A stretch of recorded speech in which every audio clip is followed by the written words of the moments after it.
Close the door on this, so I guess it's time for us to get started. This is our second to last.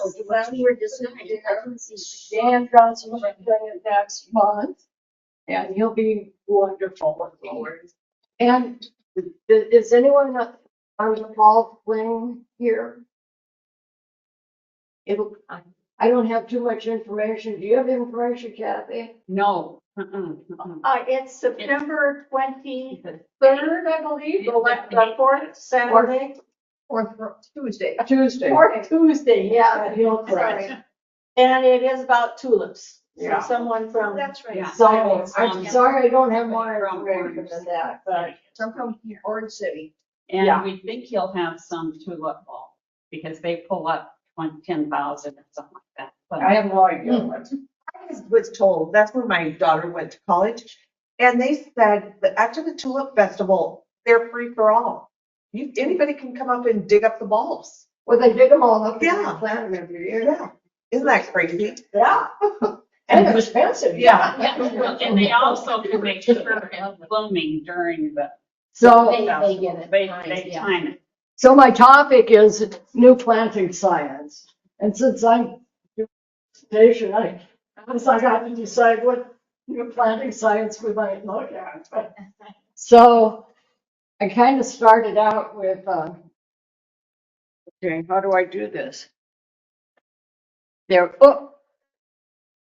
So I'm going to look at climate change. These are the things that kind of, are talked about the most is climate change, artificial intelligence, the Wood Wide Web, which is just fascinating to me, and then DNA in plant science. And so those are the kind of our topics today. And so we'll start out, and we kind of got used to our planting zone, and 2 years ago, the planting zone in this part of South Dakota changed. So we used to be planting zone 4. We looked at 4 and we knew that we could plant anything that was 3 and it would be safe. But now we're 5A. Oh, this should have been first. And so, and with climate change, there's all sorts of different things out there, and it's not that it's hotter or colder, it's just that it's more extreme. And overall, the climate is getting warmer. We have, well, I'll talk about the low temperatures, but this is kind of started in 1880, and you can see the freezing temperatures, and it kind of has changed. And here we are in 2021. The annual temperature anomalies it used to get, this was kind of the average, and they used to get more cold temperatures. And now we get more warm temperatures, and we're getting more and more warm temperatures. And this summer was definitely a different summer. Last winter was definitely a different winter. So we can see that our winters have changed, our summers have changed, and it's not so much that it's warming and that it's just that it's different. We don't know what it's going to be. So things that it's been in the past, we can't necessarily count on anymore. And this is kind of the South Dakota, and you can see here we are out in Yankton, and we're in the 5A. So 5A goes all the way across here. But then there's little pockets right here in Yankton County, just before it hits Spawn Home, right on the river, here in Charles Mix. And then you go out into the hills and around Custer and Rapid City, even up by Belle Fourche, it's in 5B.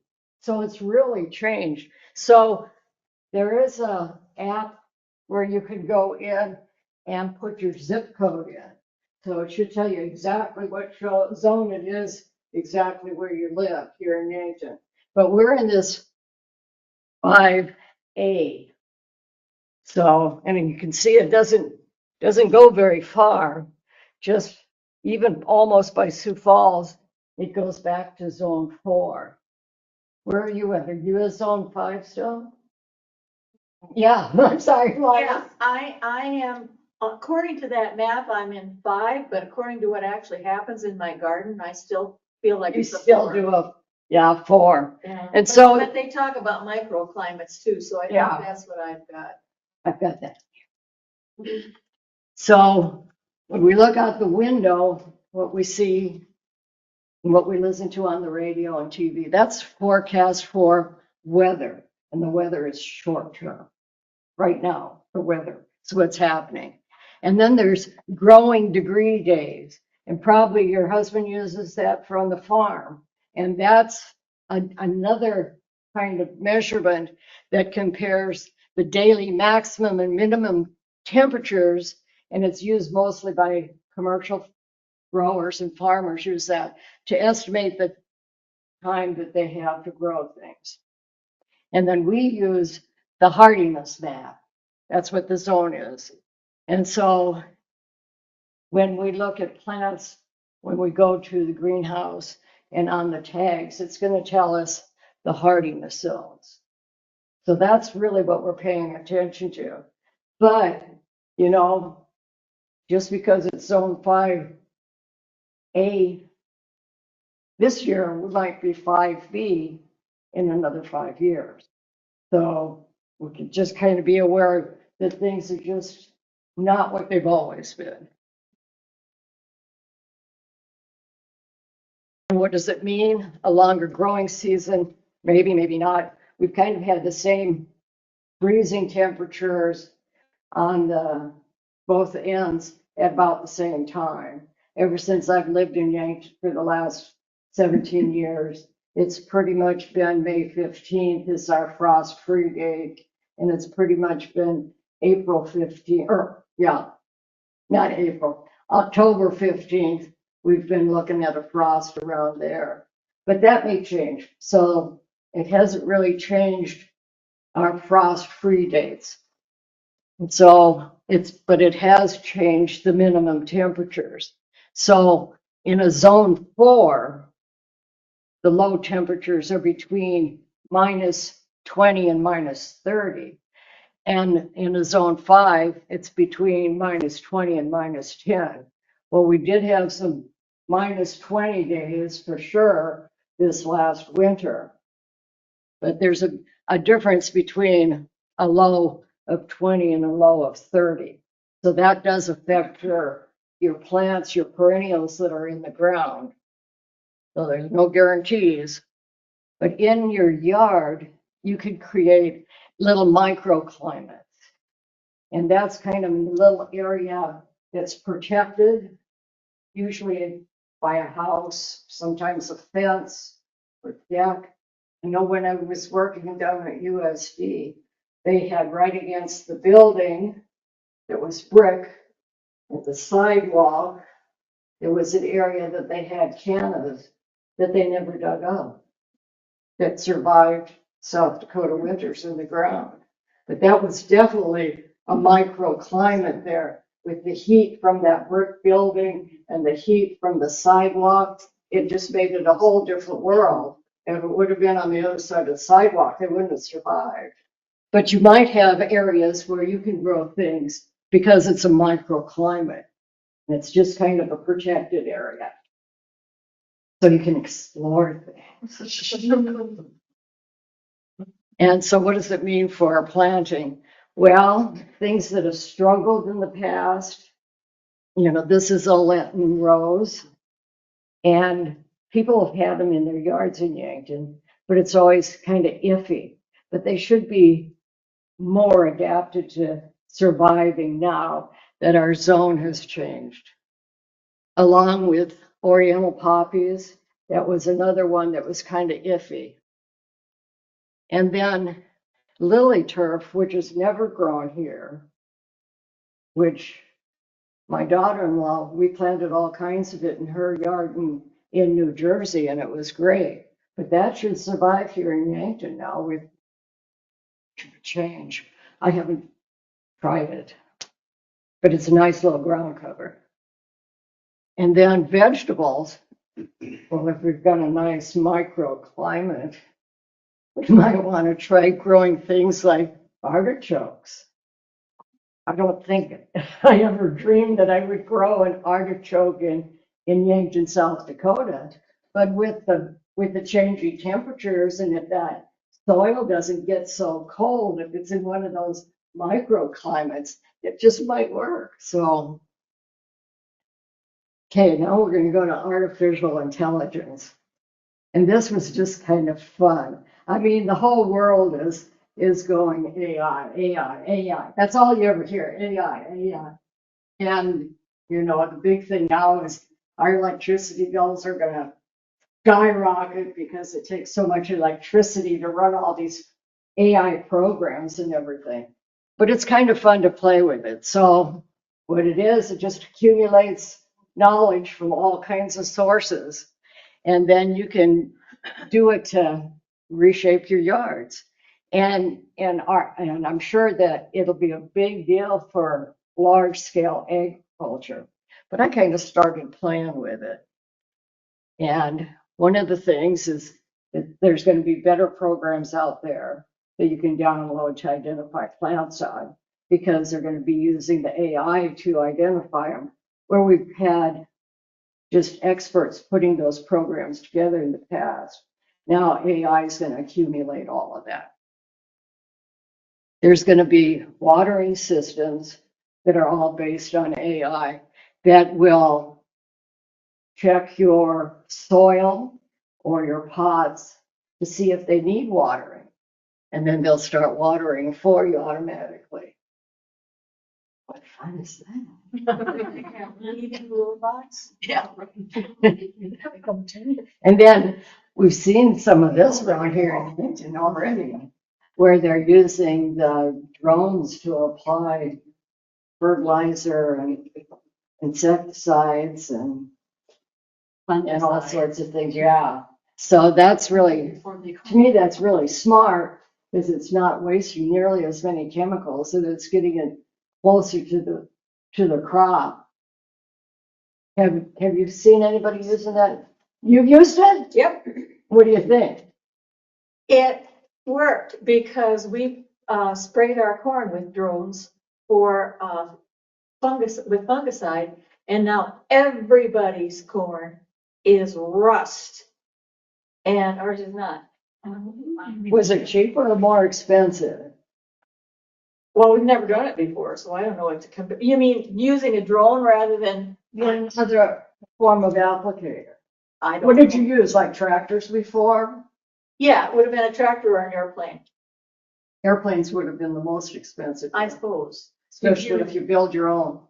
Yeah, did you use your own drone or hire somebody? We hired somebody because the drone we have is just for Well, these are, viewing. yeah, Not these for are bigger spraying. drones that Yeah. carry. Yeah, they Carry they heavier 10 loads gallons- and they stuff.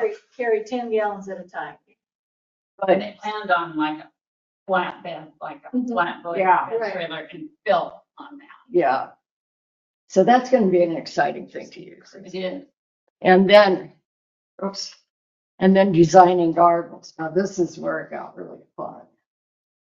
So there's all sorts of programs out there, and I found one. So there were a few of them out there that are downloadable, and some of them were kind of expensive, and I wasn't into it to pay money for it, but I did find one.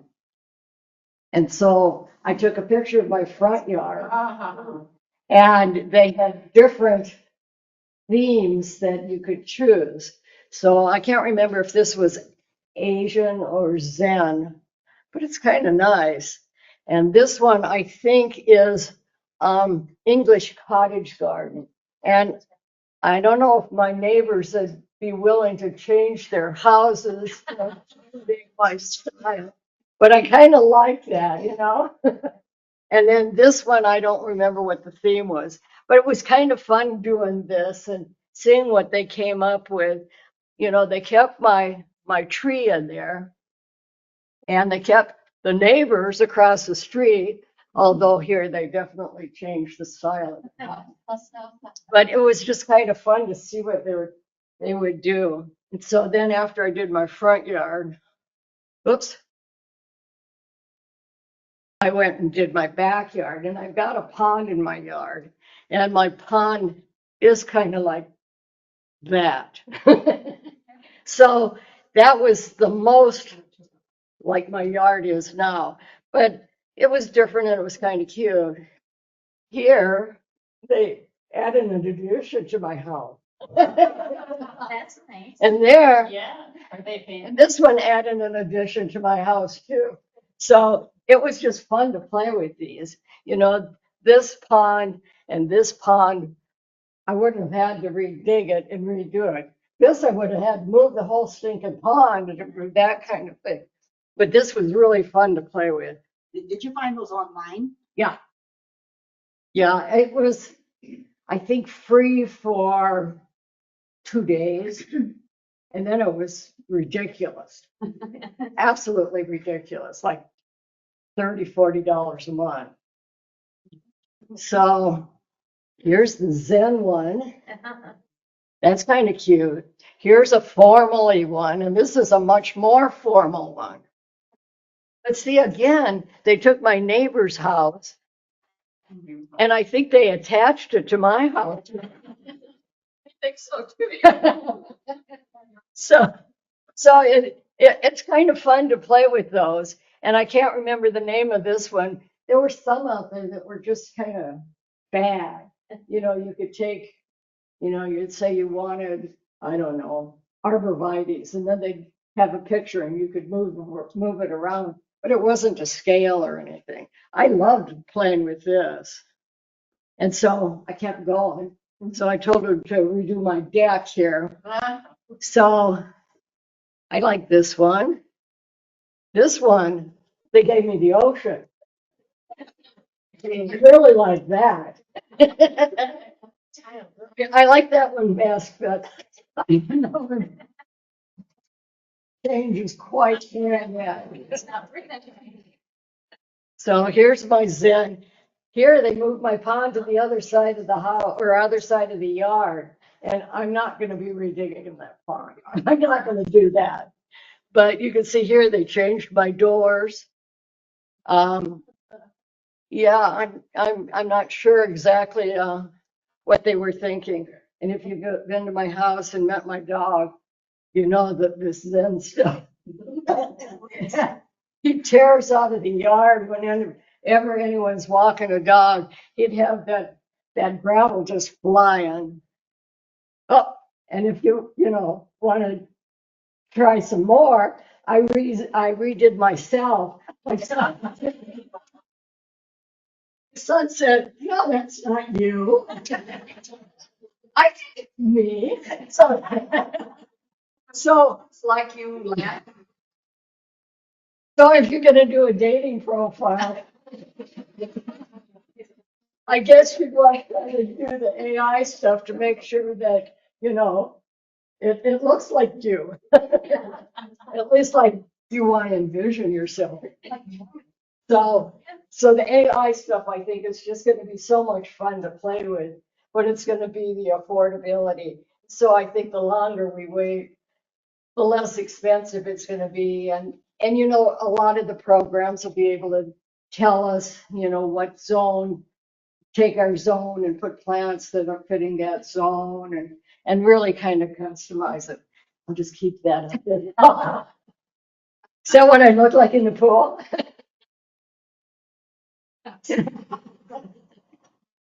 So, AI will be developing indoor kitchens for us so that we can grow things inside. I think you can buy outfits like that from Amazon right now that keep track of the light that they need and the water and I think it'll be just kind of a relearning everything that we have ever known about gardening. So AI will not replace the joy of gardening. We won't get the same, one of the things we like to do as hunters is go out there and see what's going to happen, plant something and see if it's really going to turn out what we envision it to be.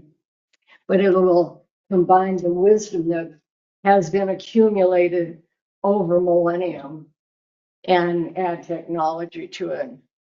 And it'll give us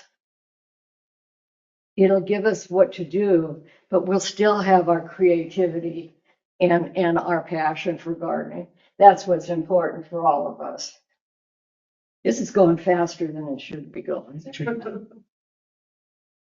So I don't know if any of you have looked at the Wood Wide Web. Have you ever heard of it? No.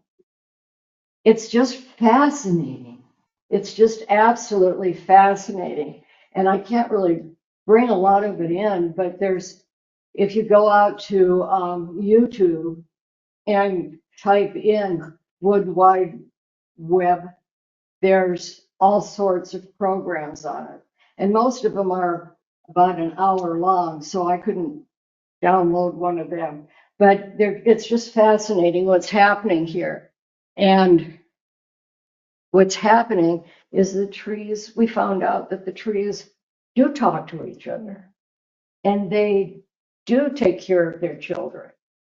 And they do get rid of people that they don't like in the neighborhood. So what is the Wood Wide Web? It refers to the underground network. So we've got the roots, the tree, but then we also have the fungi, the funguses that grow, the mushrooms that grow, and all of those come together and communicate to each other. And through the electronic kind of things, and it's just magical in my mind. I just love it. So sometime when you've got an extra hour, go to YouTube and type in Wood Wide Web and kind of look at it. So all these mushrooms, they're all key players in the communication. And I'm not going to say it right, so I won't even try. They the fungus attach themselves to the roots of the trees, and there's a symbiotic relationship between it. And the plants give the fungus sugar to grow, and then the fungus give the plants water and nutrients like nitrogen and phosphorus, so that they can extract those more efficiently from the soil. So now this is in forests. This is not going to work in your backyard. This is big scale. And the mycelium are all these microscopic little things that communicate. So the hyphae or whatever is a vast underground network that links everything together from plant to plant. And they're kind of the communication highway. And trees can see who's weaker in the neighborhood. And there's mother trees that feed their baby trees. So they know which trees are theirs. There's also the trees, if there's two trees that are growing close together, they'll know to spread their leaves on the outside of the trees so they don't interfere with each other. It's just miraculous. I mean, who knew that trees were so smart and could communicate like this? And it's all through this microscopic stuff that redistributes the sensors through.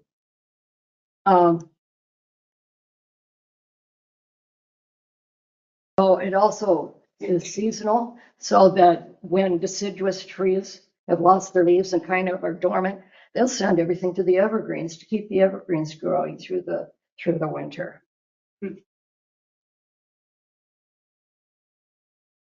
So Wood Wide Web.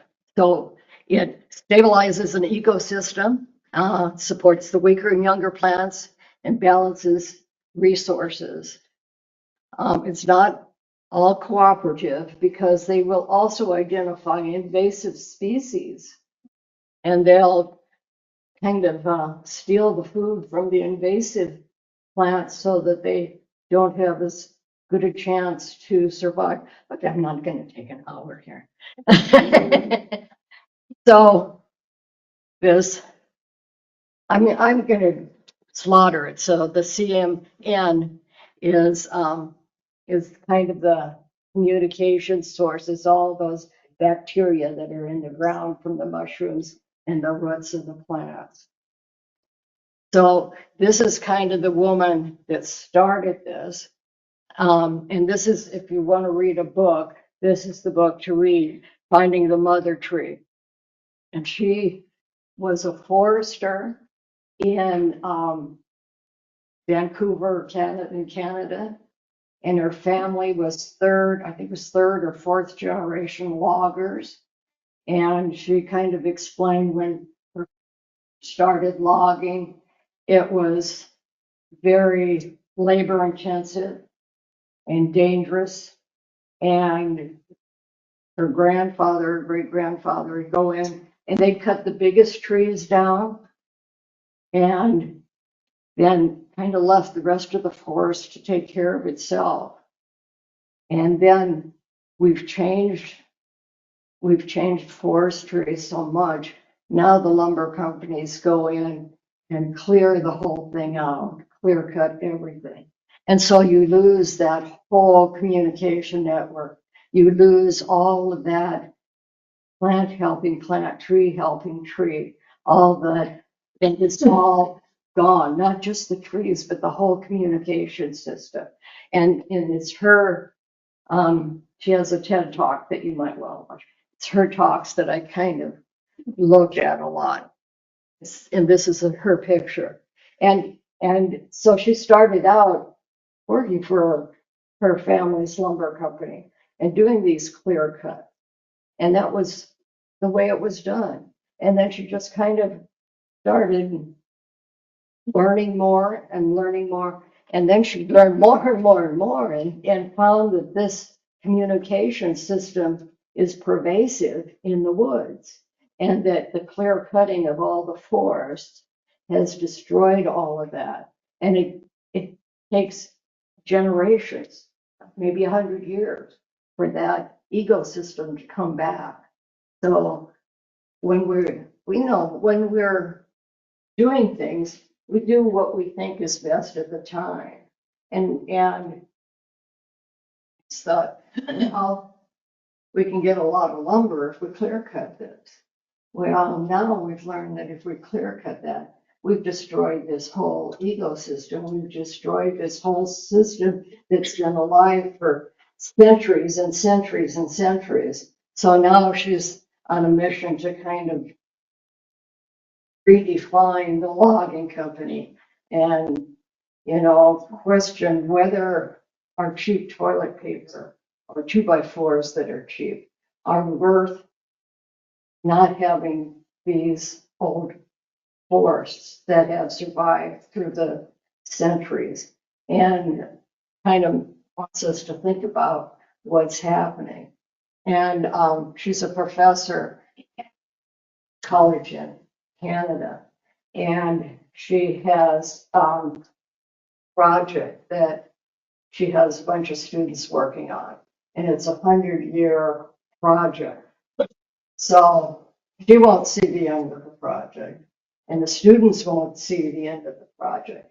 But hopefully in 100 years, we would have learned that lumbering and the cost of wood is more than we thought it ever was in the past. So we need to be careful what we're doing and think about what we're using for building material and whether the price is really worth it to us as a civilization. I mean, it's not going to affect any of us in this room, but in 100 years, what will be left for our great grandchildren? This is another really great tree. And this guy also, his YouTubes were not in English. I think so. He's got some out there too, but this is another great book that if you want to read about it.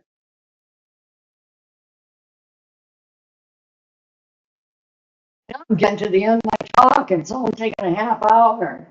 I'm sure it's going to take you more than my hour. So when some of us in Master Gardeners were able to take a trip to the UK with John Ball, who you've probably seen at some of our talks.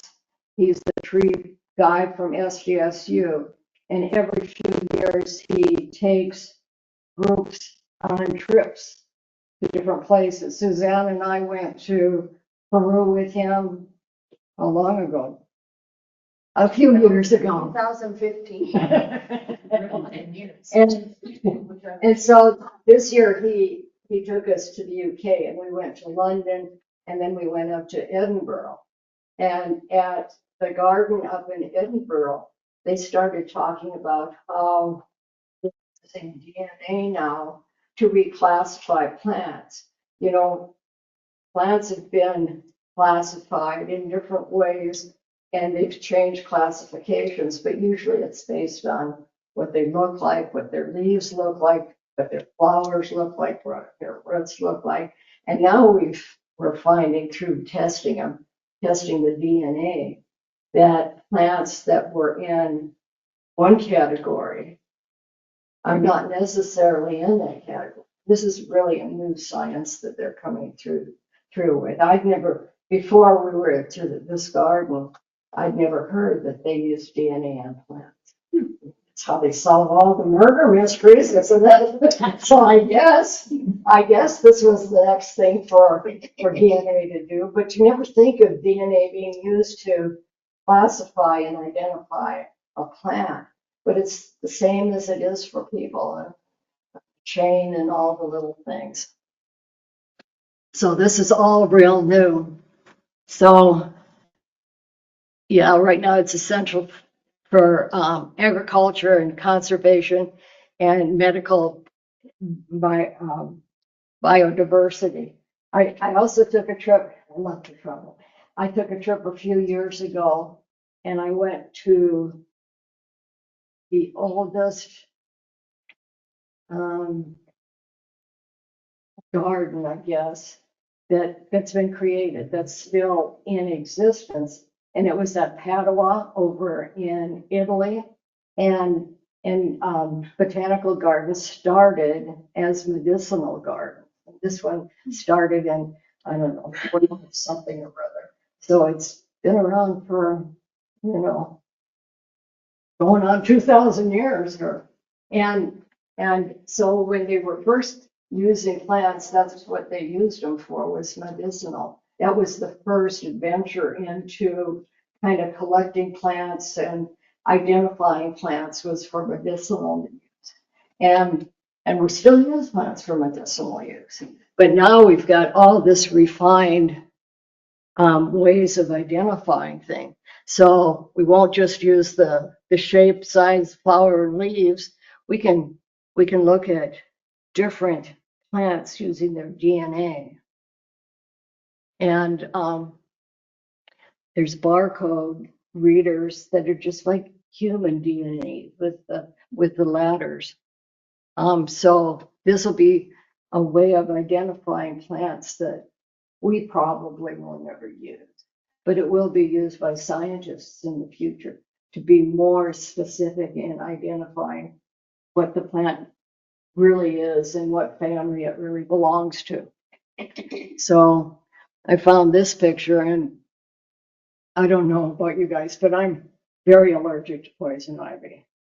The last time I had it, it was throughout my whole system.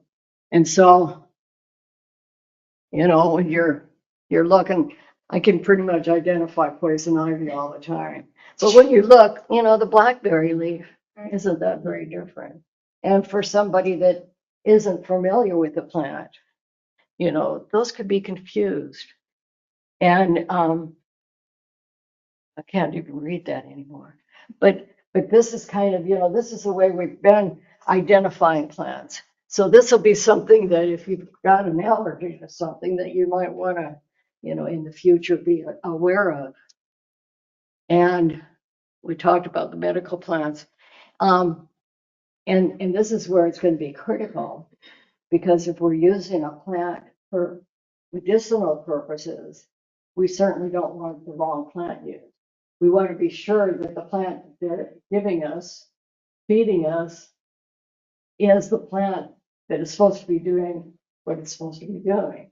So identifying medical plants, I think, is going to be a big area for this DNA identification. And then, we've had so many problems in the last few years with invasive plants and invasive insects coming into the country. So another big use of DNA identification will be when they go through customs. So this looks like, I don't know, maybe a tulip, a pretty flower, but it's carnivorous plant that was coming in as a decorative plant that could cause issues. So I can see custom agents will be probably using this in the future.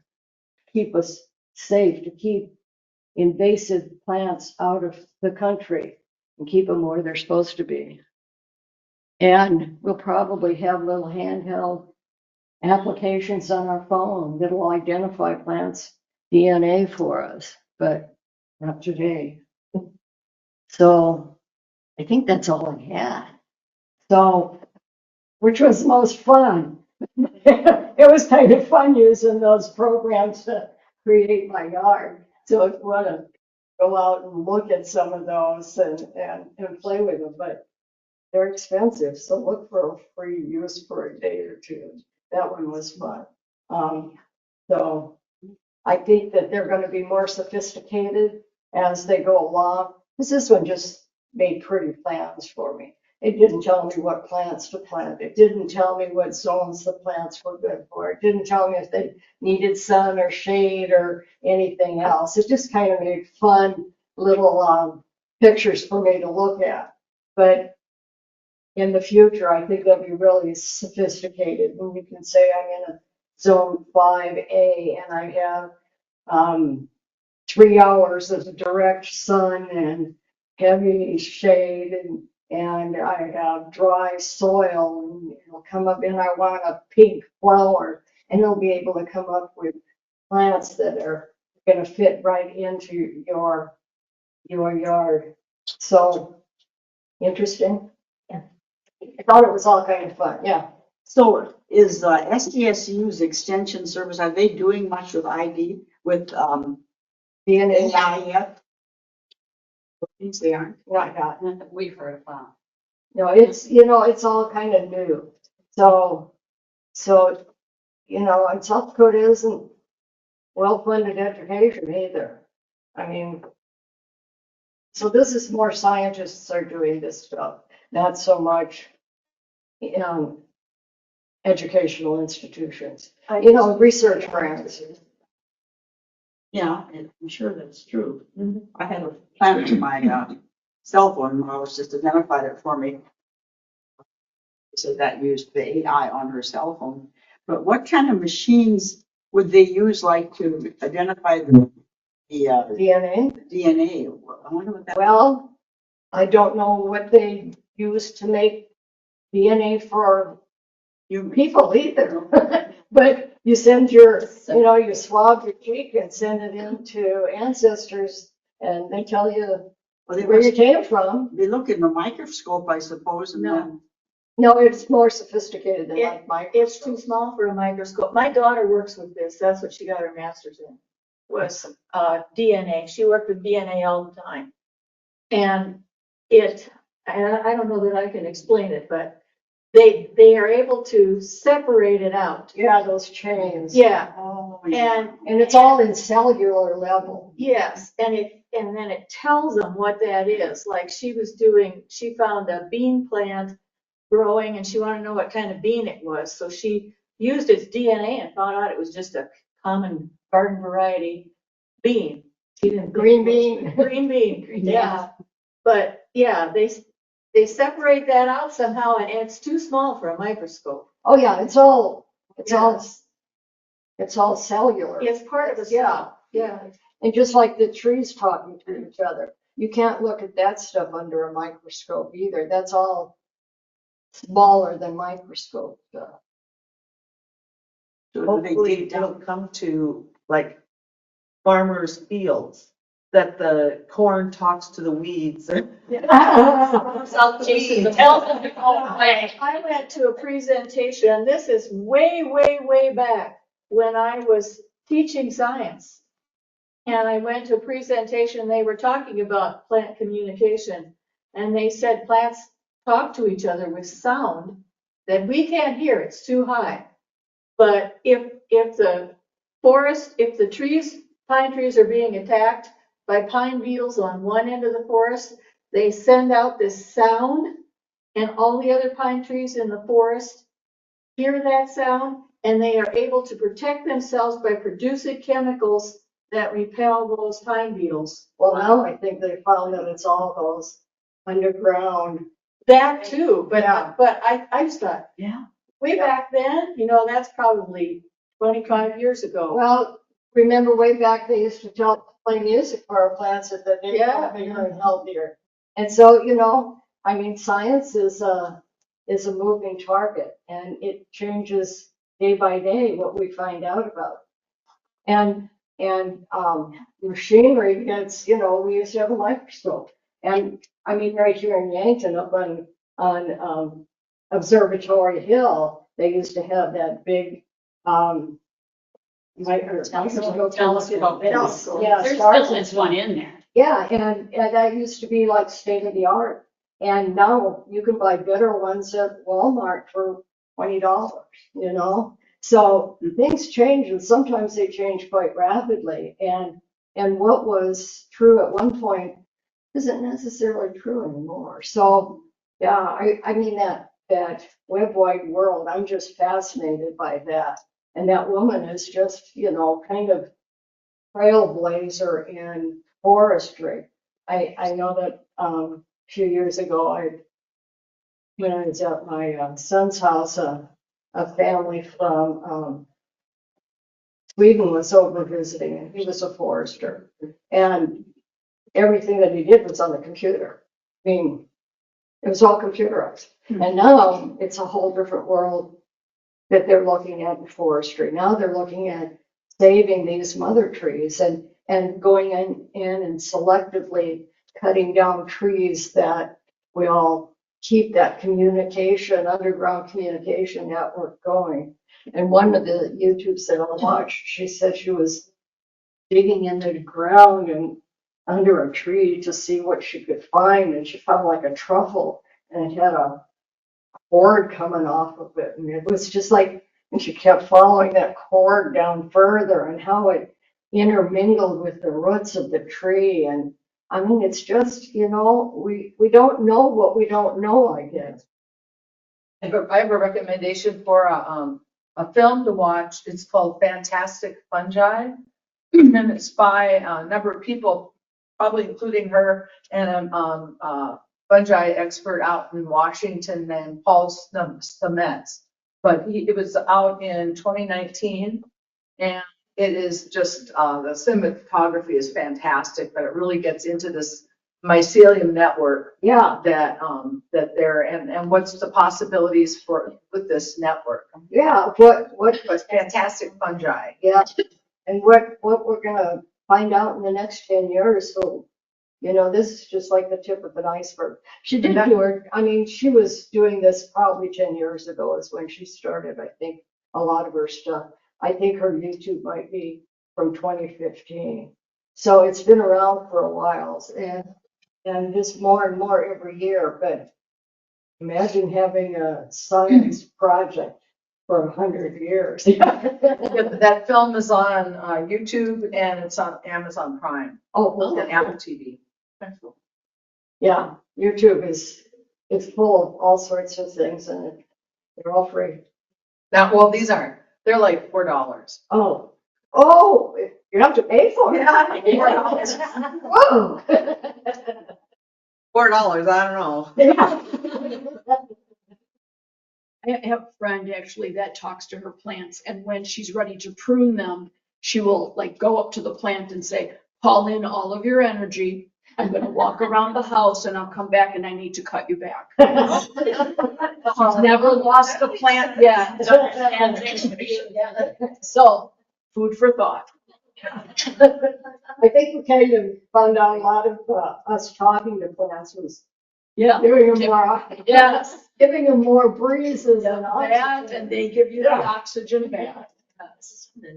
So I hope you learned something. I hope you're fascinated by some of these topics like I am. Yeah, it was very interesting. Yeah, I'm really fascinated by that Wood Wide Web. Yeah. And think in Canada or even anywhere, all these forest fires. Yes. So sad. And what they're gonna do to this whole Yeah. system, yeah. And these mother trees that have been there for hundreds of years that, Yeah. yeah, it's gonna be strange. So are those mother trees more nurturing to other trees than the younger trees? They're more nurturing to their own trees. Their babies, The babies that came from their seeds? yes. They So can they- identify them and they are more nurturing towards their own babies than they are other trees. So that they will send more nutrition to their babies than they will to other trees. And if they need more space, they can send it to just their babies and not send it anywhere else and give the babies more room. Isn't that crazy how you can relate to humans? Yes. And how can they even figure that out? I mean, that's amazing. Well, Good question. go out there and listen to her talk because it just amazes me. It's amazing. I think that, science just changes so quickly and we just don't know what tomorrow might bring. And who would have thought that forests take care of themselves and communicate with each other? And what the damage that we've been doing with our clear cutting and where, when we went out there 100 years ago and just took out a few big trees and left the rest of them so that they could still sustain themselves. And now with the clear cutting and they can tell if there's infestations of bugs or insects too, and then more nutrition to fight off an infestation. That's fascinating.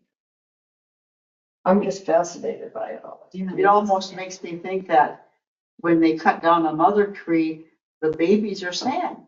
Then they get That's sick. not in another whole Well, they're not getting fed as well.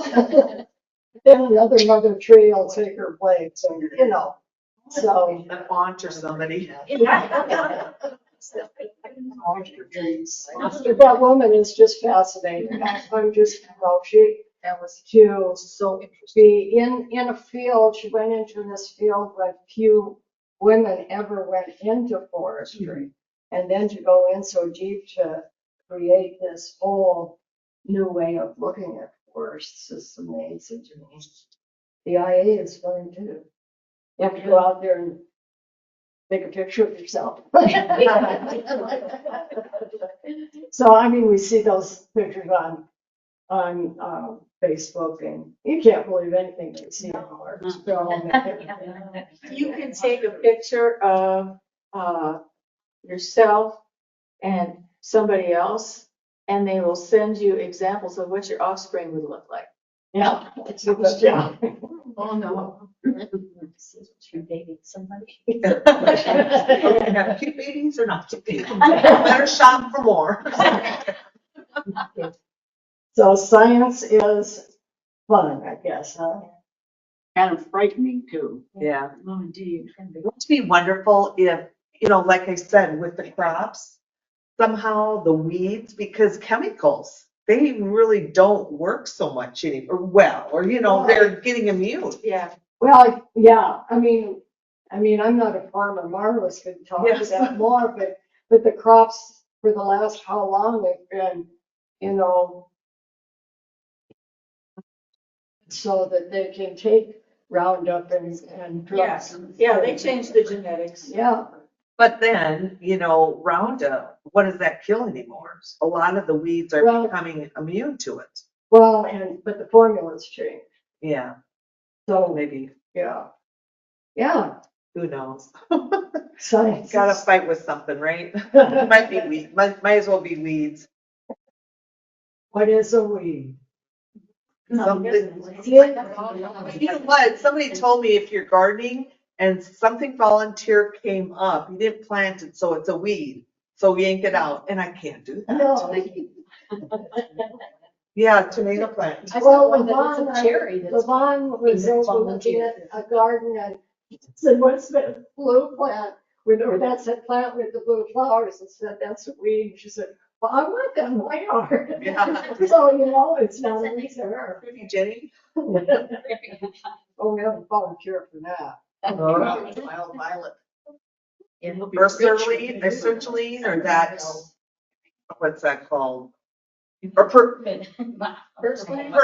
Yeah, That's a relentless thing. or you put that in your salad. Oh, grow it. Should be pretty desperate. Do you eat it? No, but we planted half our garden to cover frost this year. And, there is no purslane in that. Cause when the flowers in there started blooming, we mowed it down, cause we don't want them to replant. And then the plants grew again, and so we just mowed them again now. There is no purslane in that whole half of the garden that we What planted did to you use cover. for ground cover? Let's see, there was oats and Phacelia, and there were a few, radishes in there. Oh golly, Are those All big annuals. radishes? all annuals, all annuals. Those big radishes? Those big radishes, tillage radishes. You know, that keeps Turnip or- growing if you plant annuals. Well, this is like grass now, where we mowed it off, it looks like turf. Yeah. And there's no purslane in there. I'd like to know how to get rid of that stuff. then. Well, I'll give you a report next year. When we plant that half of the garden to garden stuff and do the other half in. I don't know where it from. I mean, I never had problems with it till the last 2-3 years. Like really hot temperatures. I do mulch with grass clippings, Well, any little piece of that will root and grow. succulent. Uh-huh, Yeah. yeah. Another one that was written in a book that I read about by somebody who lives on the bluffs by Vermilion. He had so much of that spotted black spotted spurge, I can't say, black leaf spurge. Oh. And he said it was brought over with another, it was brought over to the United States with another plant, a nice hitchhiker that came with it. And, it has just taken over in places, especially where he was living. They had a flea beetle that they would import and then take like butterfly net in order to get it to the right places. And they'd have kind of like, which I can't imagine a party with black spotted spurge and flea beetles in it. Yeah, so if you want to invite me for it, I'm going to be busy. But that does work, that purple loose stripe, they use some sort of a beetle. Do they use that? And that's pretty much, there is very little of that left Purple loop. along the river at least. Along the river. that's good. Of course, now they've got that pragmatic grass Yeah, or whatever. Phragmites. Pragmite, and even in everybody's sloughs. And It's and everywhere. along the river, there are no Even in the cattails golf left, course it's totally killed. the Is that cattails. what that did that? That tall grass is like 12, 14 foot tall. Yeah. Yeah. Well, sometimes the cure is worse than the disease. And that came from either Australia or Japan. There's two different varieties of that. And somehow that got here, and look how that spread in just a couple of years. Well, that's where that DNA testing on stuff will be good. Sure, I mean, it's They something can that, find something that'll kill it, Well- because right now they're spraying it, and that's, Yeah. you know. Everybody's talking about these invasive weeds. Over the summer, we have creeping Charlie. Oh, that's yeah, terrible. yeah. Yes. He's a friend. My lawn, and it kills the lawn. I mean, oh, yeah. and I don't know how to get rid of it. I mean, I will. Under the ground is where the problem. is. Yeah, So many of them are. And I You know go up the top and you're leaving all these roots And I don't know how to get under rid the of it. road I mean, map under there. It's, They say spray it in the fall and then We've it go done- down to the root. right before it freezes, we tried that 2 falls in a row, and That's- I think deer or animals eat Well, they spray leaves it. and drop it, Yeah. so it just spreads, Plant it them just right. spreads, but it's gonna look terrible next year. Yeah, the plant looks so pretty though. Yeah, right. Maybe if it was in a flower bed. Yeah. There's somebody in And look at Mayville those who believes purple that creeping flowers. Charlie, creeping Jenny, is so pretty, pretty little white flower. You planted, do you still have your natural garden behind your house, your natural lawn, or you're gonna let it all go back? I didn't do that, but I do have some native plants. Yeah, I thought you were gonna let. I was going to go, but my husband was not in favor of that, so. You know, we're all so stupid to fight these plants, and we should just let them all grow. If we all did it, nobody would complain, your neighbors wouldn't. But you know, we all have these wildflowers. You want to mow. I read, you know, east of Menard, there's All Brands, or what's that big? Anyway, he's got like wildflowers planted there and people are complaining, why doesn't he cut those down? Or, you know, he claims 2 years it'll be this way and then it'll be beautiful. I don't know. Of course, that was on Facebook. So believe what you want to believe. Well, no, but people, they think it looks weedy. Yeah. You know, we've gotten used to the idea that you gotta have a perfectly manicured, perfectly mowed lawn. Grass that you water and fertilize and spend a lot of money on. Yeah. Yeah, And the native, we aren't used to the way that looks, no, but it's beautiful. One of my Yeah. friends has a native here, and every 2 weeks it's covered with a different kind of flower.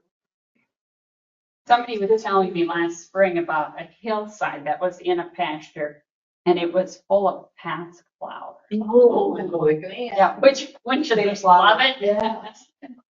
you know, Not near my house. we got those green lawns from England yeah. because all the castles had all those green lawns. And so that's kind of the Is that what you saw? mindset that came over to the United States. And now when we were over in UK this spring, they are letting everything go to native plants, wildflowers. And we went around the castles and they were all native plants around there and they're getting rid of all of that lawn stuff. A lot of our cities are too. In Omaha, they're changing their landscape standards to native plantings and inside the city. Yeah. That's smart, you know, I Yeah. like it. Well, Coral has a beautiful, bunch of native plants on her house or in her yard on her boulevard. Yeah. And she lives, if you go down, Ninth, is it Ninth and 10th and Walnut. 10th? But right now, it's all under construction. Yeah. Yeah, don't grow on there. But Yeah. the problem is that people want those manicured green, you know, wastelands, chemical wastelands is kind of what they look like to me now. But that's what, you know, your neighbors want, to have a green lawn, keep the neighborhood looking. But yet they want Same. butterflies and bees or need them. And, yeah, they want this, need that, so. Yeah. Well, as many dandelions as there were around town this spring, we must have some natural habitats in town. I mean, some just solid dandelions. Those guys look like they're gonna be- There's ways to landscape really well with the native plants. I've got a beginner, my first big native plant garden in my backyard. And, you know, it's like, someone can get real sprawly, but now I'm learning that if I could plant, like, and maybe AI would help with all this, you need to prop that up. I should have more, maybe lower grasses around it. And there's ways of, landscape design with native plants that are really quite. They're beautiful. I mean, we've got, all of our seeds that we have back here, we've got pictures of them so you know what they look like. And a lot of them need winter stratification. The seeds need to be frozen. So if you're thinking about planting some native plants next spring, you might want to think about picking up some seeds and and scattering them out where you want them to grow. Because, I mean, a lot of the plants you can just scatter them on top of the snow that we didn't have last year. So, just scatter them out and wherever you want them to grow, and they'll have those cold temperatures and come on. You can also do those winter sowing in the milk cartons, but nature doesn't do that. So just scattering the seeds works. And we've got, I don't know how many varieties, lots of them. Yeah, and better to use this than to buy a wildflower mix.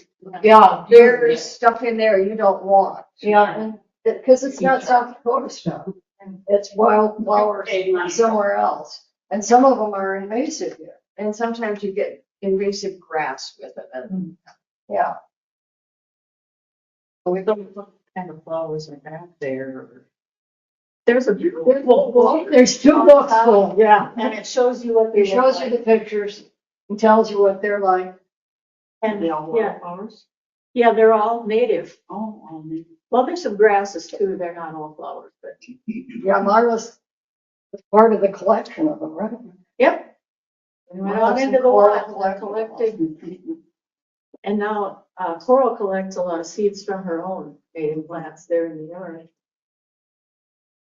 thank you, this has been great. Yeah. Yeah. See, look at that. It's very good for chatting. Well, that's Chat, hard. good. Well, it's hard for me to